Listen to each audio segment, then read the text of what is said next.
नमस्कार मंडळी, मी प्रिया.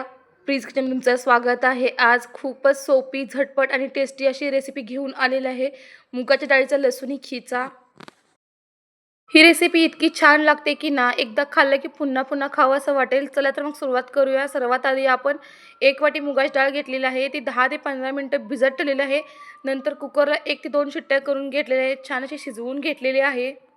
फोडणीसाठी एका पॅनमध्ये 2 चमचे तेल घेतलेले आहे. त्यामध्ये थोडेसे जिरे टाकलेले आहेत आणि 2 मिरच्या आहेत कमी तिखट असलेल्या आणि त्यात छान अशा भाजल्यानंतर लसणाची पेस्ट आहे ती 1 चमचाभर मी टाकून घेतलेली आहे.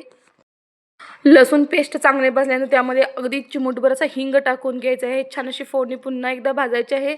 इकडे बघा डाळ आहे ती शिजलेली आहे आपली छानपैकी. आता यामध्ये पाव चमचा आपण हळद घातलेली आहे आणि ती मिक्स करून घ्यायची आहे. त्यानंतर शिजलेली जी डाळ होती पॅनमध्ये डाळ पण टाकून घेतलेली आहे आणि छान असं मिक्स करायचं आहे.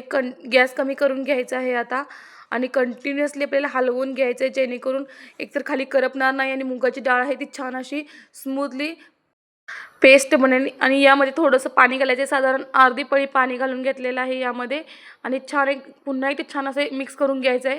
तुम्हाला जमत असेल तर तुम्ही गॅसवरून भांडं खाली घेऊ शकता आणि कंटिन्युअसली हलवत जायचं आहे यामध्ये बघू शकता, जेणेकरून एक चांगलं क्रीमी टेक्स्चर जे आहे ते या खिच्याला येईल आपल्या.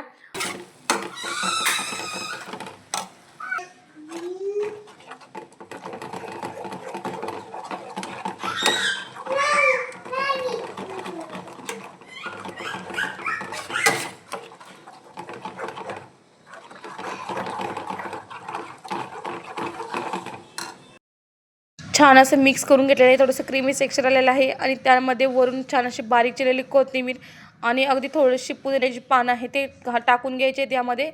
पुन्हा एकदा मी छान असं मिक्स करून घेतलेलं आहे आणि अगदी 1 मिनिट आपण याची वाफ काढून घ्यायची आहे आणि आपला मुगाच्या डाळीचा लसूणी खिचा तयार झालेला आहे. तुम्हाला ही रेसिपी कशी वाटली कमेंट करून नक्की सांगा.